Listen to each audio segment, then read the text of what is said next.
Hi everyone, in this video I'll be showing you the ways to buy Bitcoin on OKX app.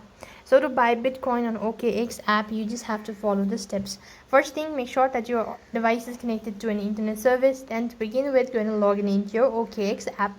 What next you can do is you just have to go ahead and tap the trade button. And on this field, you need to make sure that you've selected buy. As you've done that, you need to select the limit order or the order type, whether it's a market order, TPSL or advanced, whatever. Next, you need to go ahead and enter the details of the asset that you wish to buy. That is your Bitcoin. So enter BTC or select BTC. Type in the exact amount. Then you could also go ahead and filter the listed offers by ad types and payment method available and apply.